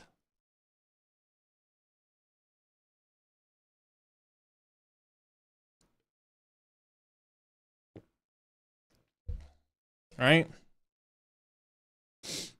10 of 10 supports this strategy. 53 years old is not too old to be in cybersecurity, no matter what people tell you. Go forth and be awesome. I believe in you.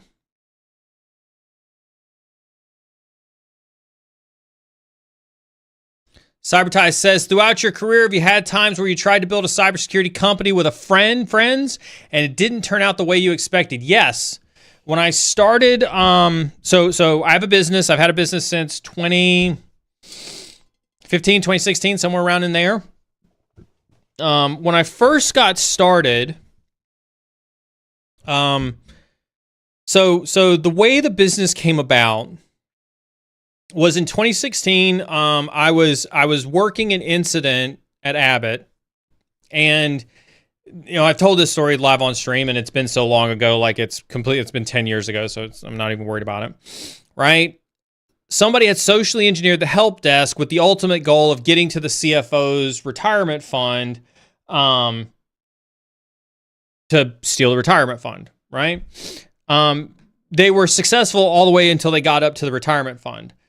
When I sat back in the post-mortem and looked at the incident, this CFO at the time happened to be worth about $12 million. Now, Now, in the grand scheme of CFO pay, that's not a whole lot. But when you look at that pay, $12 million a year is as much as several small businesses make in a year. Actually, for a small business to have an annual, an annual revenue, annual average revenue of about $12 million a year is a pretty successful small business at the end of the day for all my business folks in chat.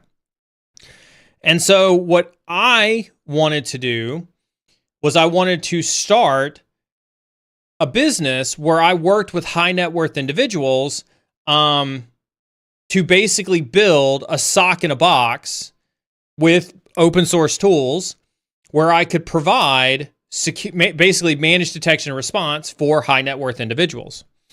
And so I had partnered with a good friend of mine who is also a partner at PwC. And he was well connected in the northern, Illinois area, that kind of Lake Forest area where there's a lot of high net worth individuals. He was really, really connected there. And so he loved the idea that I pitched to him. And so he was really interested in being a business partner with me, and going out there and trying to sell this managed detection and response service to high net worth individuals. So realizing that I was never really, really good at sales, I jumped on the opportunity to have a business partner work with me to try to do that. And so I brought him on to help me. Now, I should have caught on a red flag super early because he wanted me to, change my structure of my LLC to have him legally be on the paperwork of an LLC. And I wasn't convinced that that was something I wanted to do. And so I'm glad in hindsight that I didn't do it. But at the same time, he pushed and he pushed and he pushed and he pushed. And so I still worked with him and I was like, hey, let's get through a couple of deals. Let's prove that we can get this model off the road and we'll consider, where we go from there. Well, as we started to land our first client,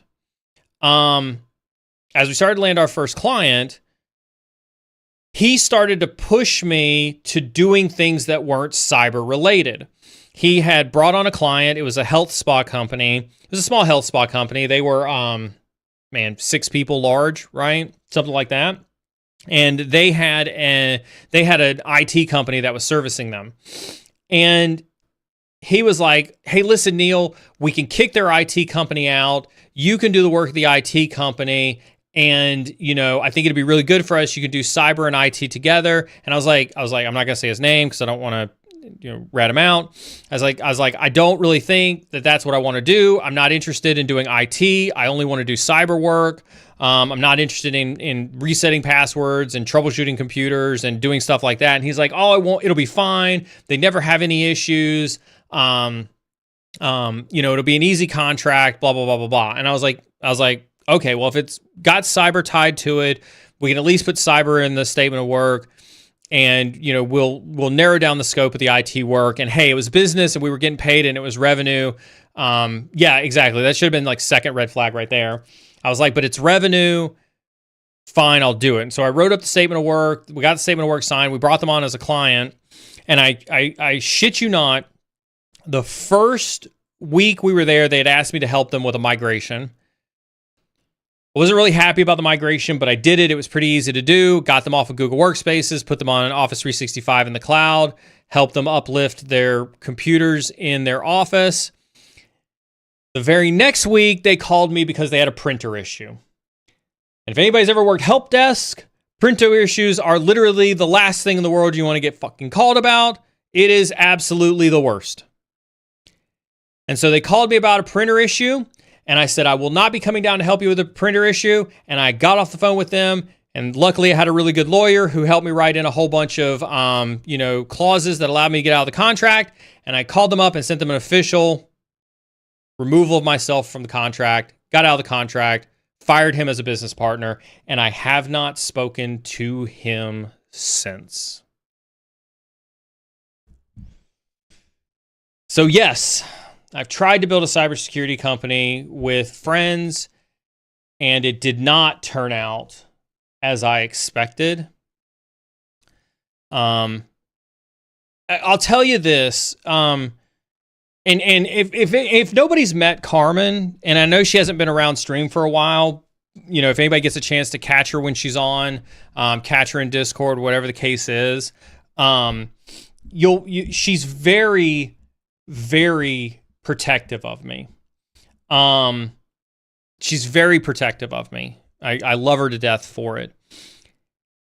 And she wanted to go full Romanian mafia on this dude after this happened. And ever since then, and so this gets back to like when we started Cyber Insecurity. So I'll kind of dovetail this into Cyber Insecurity, right? When we first started, so this is 2015 or something like that, whatever the case is. So in 2020, when we started Cyber Insecurity, we were still running our business. We had not brought on any new business partners at all in the 5 years between that incident and 2020. Because of that incident, it had really just been her and I.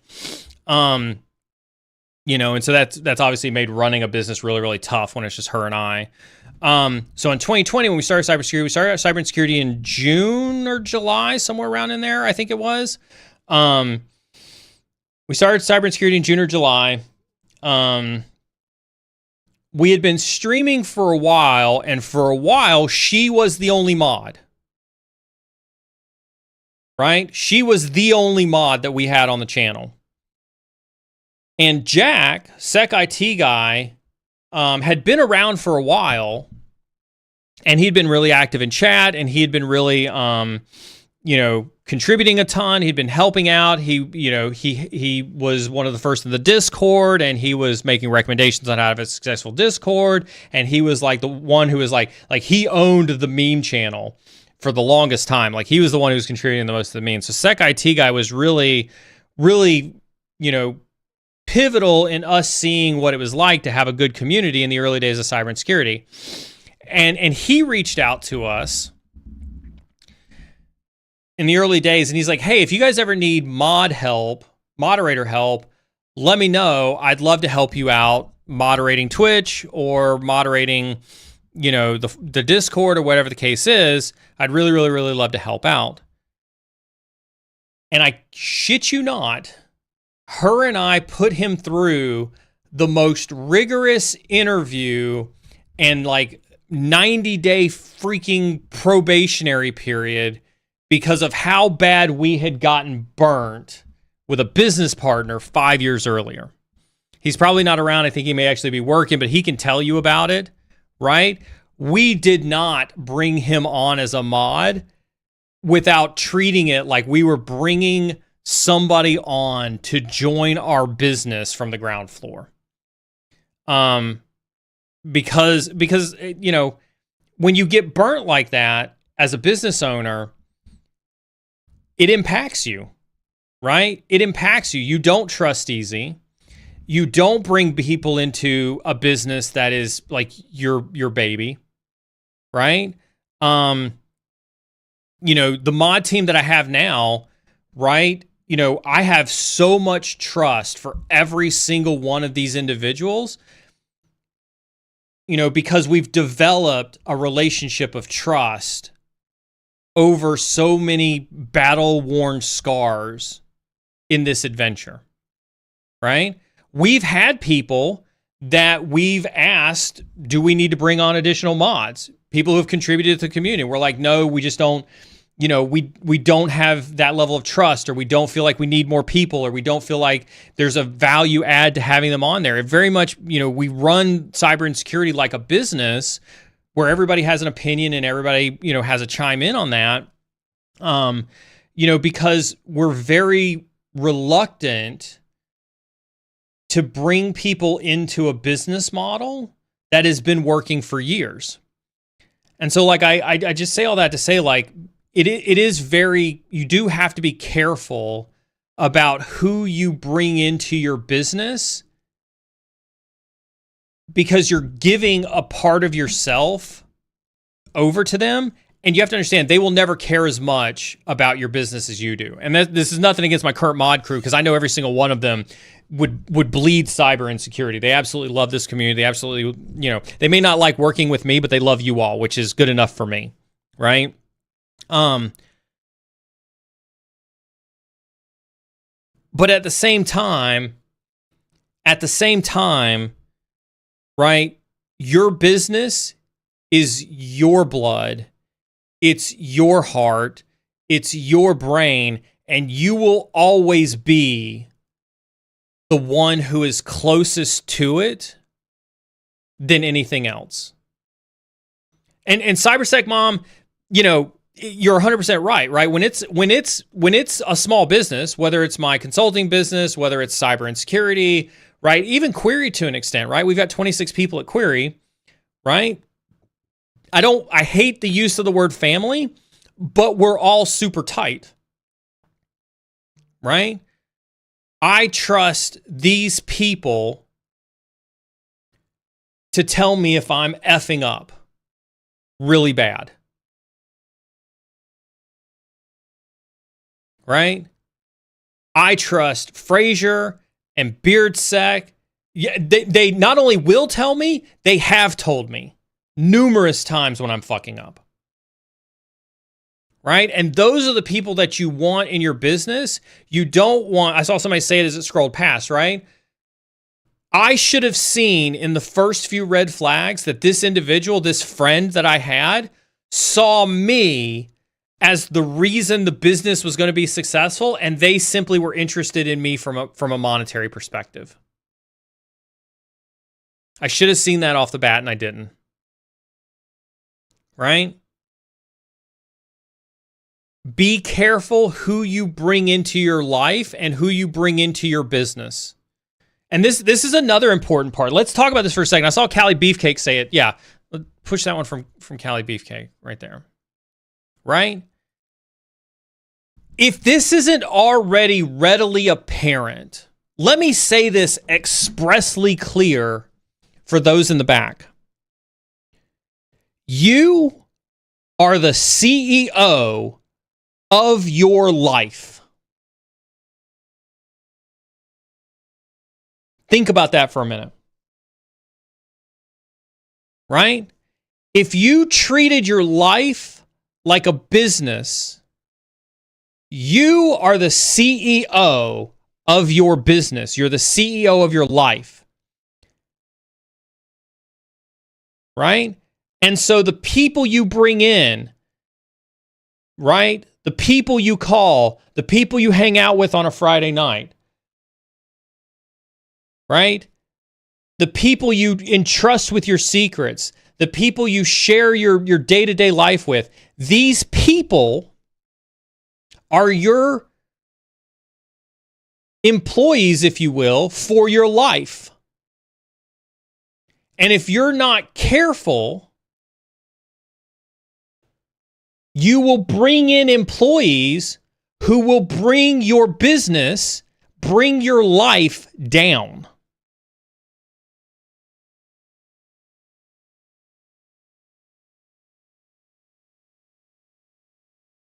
Right?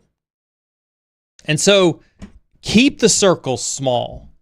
Keep the circle small. Keep your friends close. Run your life like a business.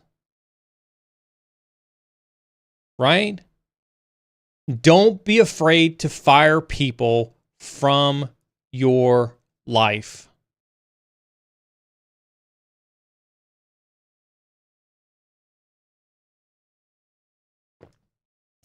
A little bit of the soapbox there, but I do think that's one of the key things to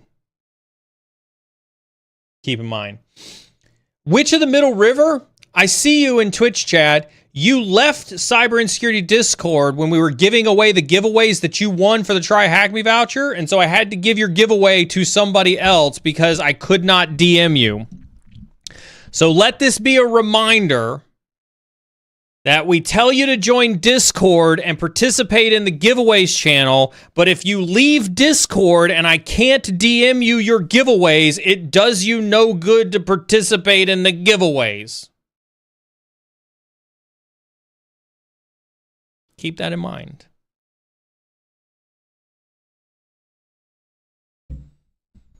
Don't leave the Discord if you're trying to participate in the giveaways. Speaking of which, there's a giveaway going on in Discord right now. Make sure you're in the hashtag giveaways channel. Don't leave the Discord just because you entered the giveaway. If I can't get like I don't understand what the point is of joining a Discord to get the giveaway and then being like, I'm gonna show that.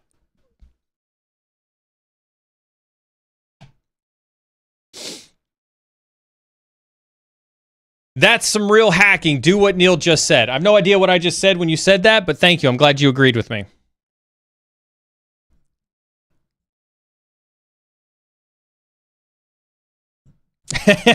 You can always DM Neal. You know I love a giveaway. Security Guru guy was the benefactor of us being a super small Twitch channel in the early days, and we decided to do some giveaways in the early days of. We've always done giveaways. For those who are not aware, we've always done giveaways, and Security Guru guy was the benefactor of us being super small at the time, and I think he won like 5 giveaways in a row when we were first doing giveaways.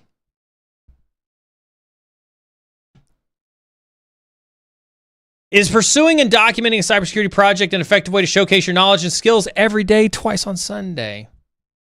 Please document your journey. I deal a lot with non-technical HR hiring for highly technical roles. I'm a network engineer going into cybersecurity, and I hate HR people. Please don't hate HR people. I know it's easy. They're just there trying to do a job just like you. Don't hate on them. Oh, I missed this one. Sorry. Vegan.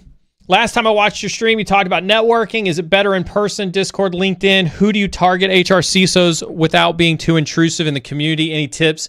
Absolutely. I have tons of tips on this. Right? Right? Networking. Right? I don't have a quick button for the 1,000 Connect Challenge, but obviously, if somebody wants to drop a video for the 1,000 Connect Challenge, I think it's LinkedIn. Isn't that what we bound that one to? Yeah, see, BeardSex got it. Right? I give some very easy pointers on my 1,000 Connect Challenge video. I've gone back and rewatched it. I think it's still valid today, even with all the hardships that's happening with hiring. The techniques are still valid. You should target people and companies that you want to work with or want to work for. Right? And I want to this has been a recent trend lately. I'll come hang out in sub chat, one of these nights.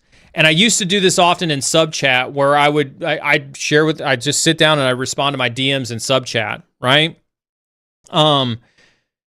There's a trend that's happening lately of people connecting with me on LinkedIn, and then they don't say anything to me, and then months later, they come back and they're like, can you help me with this thing? Now, I'm usually a pretty nice guy. Like, I don't care. Like, I'll do my best to try to help. But I think some of you guys have heard me talk about before, like being respectful of other people's time. One of the first things that I highly encourage you is that if you're going to connect with somebody, be respectful of their time, because so you all know this. I'll say it again just in case you don't.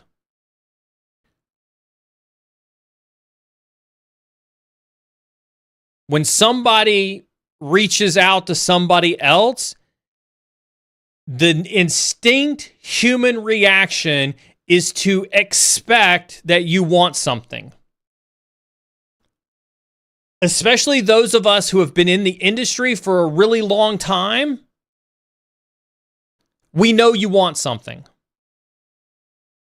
Whether it's sales, whether it's marketing, whether it's mentorship, if your first message is, "Hey, Neal," my immediate thought is, what do you want? Right? And that's okay. That's okay, but understand the behaviors of human psychology. Right? If you DM anybody, their immediate thought is, what do you want? Now, what does that mean?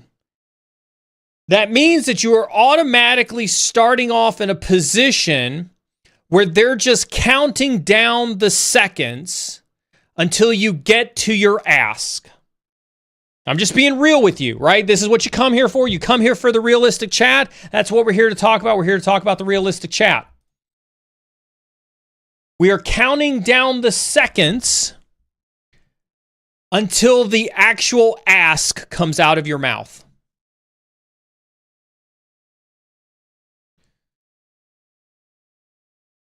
What I would say to you is, from a human psychology perspective, knowing that, the longer you go without an actual ask, the more respect you will be garnered. What does that mean? Yeah, thank you, Beardsack. Right? Don't waste my time buttering me up. But if you genuinely want to build a relationship, then you should focus on building the relationship. Most of you have had partners or have partners or have friends. I am almost positive, unless you're Beardsack, you didn't just walk up to somebody and say, "Hi, I'm Beardsack, will you be my friend?" I think Beardsack does that, and probably a select other few people in our community may do that. But I'm pretty sure that's not what you did. Right? You built a relationship with them.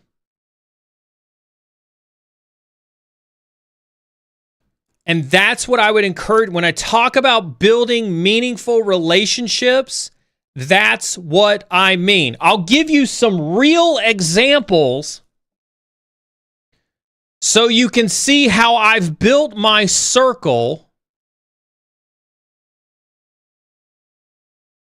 of people who are closest to me. Right? Panzer Tank, Jens. You know where he started? He started in sub chat on this channel. We would hang out there, and he would just ask well-informed questions sporadically as he was genuinely communing with the community. So he was participating in the act of building cyber insecurity by being part of the community, and he saw his opportunities to show up in sub chat, be present, participate in the community aspect, network with his fellow cyber insecurity narwhals.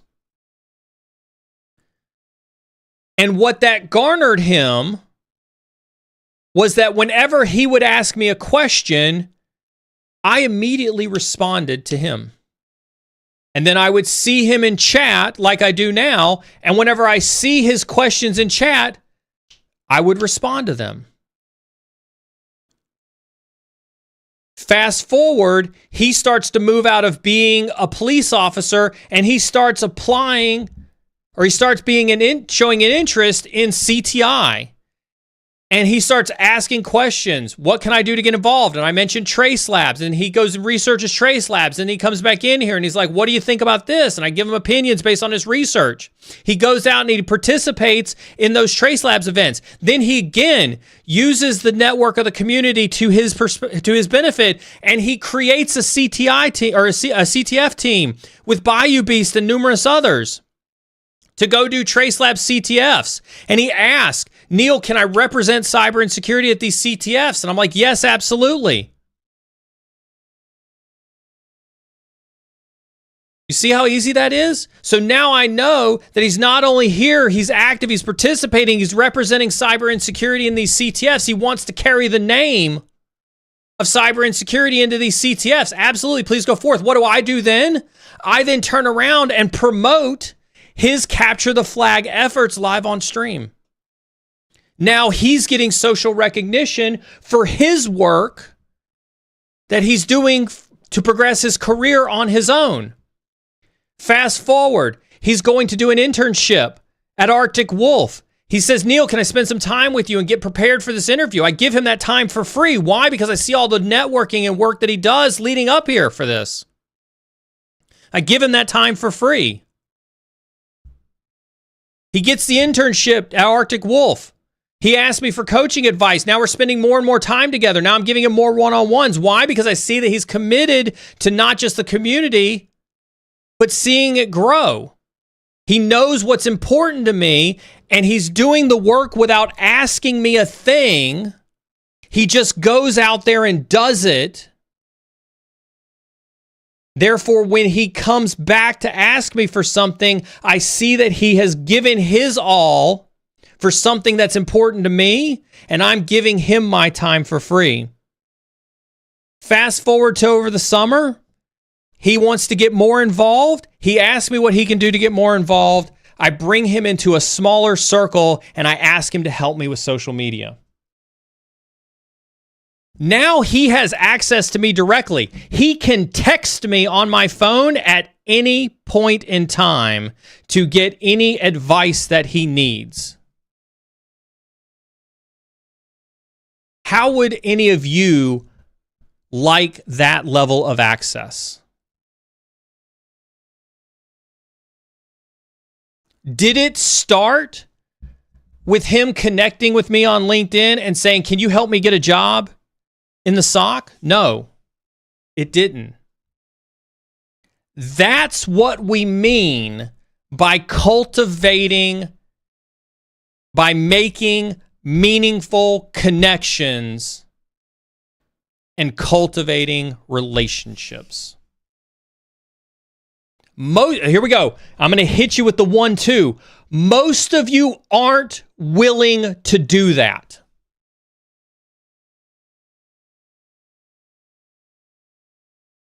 Most of you aren't willing to put in that effort.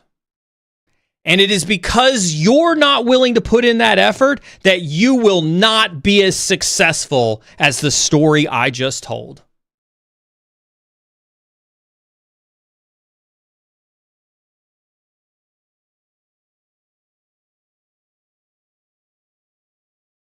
Period. Dot. End of discussion.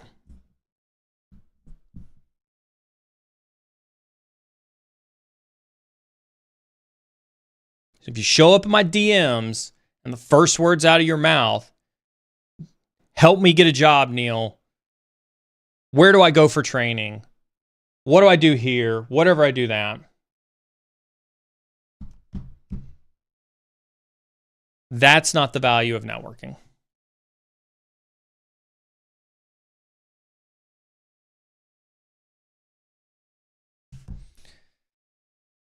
I think that's a great story for us to end on. We've been here for a couple hours. You all are awesome. The giveaway for today ends today at 5 Eastern Standard Time. So make sure you're in Discord participating in the giveaway. Don't forget, next week, we got 2 awesome streams next week. Hop into Discord. Make sure you're over onto Discord. Make sure you're participating in sub chat. Make sure you're communing with your fellow cybersecurity folks. Listen, I love you all. You all are amazing. I believe in all of your awesomeness. Thank you so very much, CyberSec Mom, for the hype train has begun as we look to wrap up. Quickly before I wrap up, if you want to participate in the hype train and get special mode for the hype train, thanks to CyberSec Mom, feel free. You got about 4. We'll stick around for 4 minutes and 43 seconds and see if anybody wants to push the hype train up to the next level. With that being said, listen, I believe in every single one of all of you, okay? As if I don't say that absolutely enough, you all are awesome. Okay? Every day of the week, you all are awesome. Listen, I'm serious when I say this. The community feedback channel, I want to hear from you. If there are guests that you want us to bring on, if there are topics you want us to cover, if there are things like that you want us to do, please, as always, hop on over there and let us know. Okay? If you got a sub tonight, now's a fantastic opportunity for you to try it out in sub chat tonight. There will obviously be a group of people hanging out on Friday night like there always is on sub chat. Come in there, hang out, commune with everybody else in the evening. It is a lot of fun. I may or may not be there myself. We'll see. But I know there'll be an awesome set of folks that are in there this weekend. Do make sure, I think BeardSex he just posted over on Discord. I'm seeing it now. Make sure you do have your Twitch or your YouTube accounts linked to your Discord name. That way it does pick up the subscriber or member benefits from either of those channels. There is a special event that is happening with Chris Pogue for forensics type stuff that's going to happen. I'll let Maz talk about that when he gets a chance for it. All right, that's as much stalling as I can do.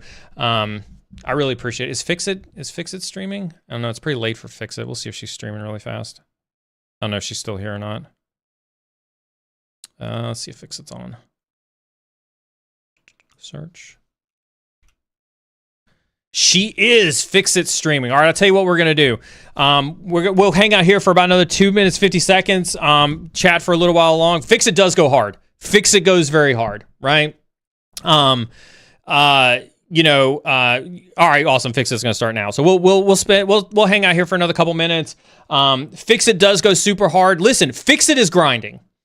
But again, like Fixit's another success story, right? You know how I don't know Fixit from the moon, but you know what I know about Fixit? She shows up in Discord. She shows up in chat.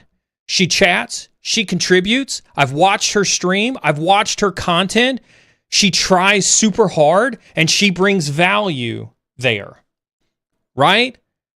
And so because of that, I'm willing to give her my time and energy. I'm willing to help her as much as I can. You know why? Because she's trying, because she's putting forth the effort. And you know what's happened? She shows up in my DMs. We chat about best practices. She gives me ideas. I give her ideas. Right? Not because she showed up on day one and said, Neal, help me become a popular streamer. She didn't do that. You know what she did? She just participated. She was just part of the community. That's it. That's easy. That's easy. That's all you have to do. We'll make you awesome. We'll make you super awesome. So with that being said, LinkedIn, YouTube, we're going to go raid Fixit's channel since she started streaming over there. If you've never participated in a raid before, you're in for a really awesome treat. This is where we take our entire audience and we go see another streamer. We bring all of our awesome energy over to another streamer. You're going to get a little message that's going to pop up on your screen. It's going to ask you to participate in the raid. We asked everybody to participate in this raid. Let's go watch Fixit do something awesome for the rest of the day. I'm going to go to work. I got a meeting starting in about 20 minutes. I hope all of you have a fantastic weekend. I hope all of you stay awesome. Go be the best versions of yourself humanly possible.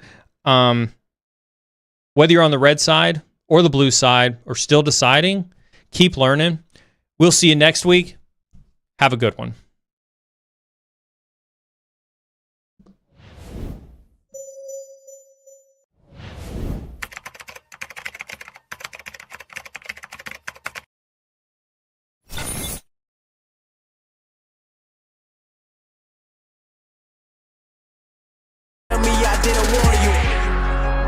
They wanna just see me fall.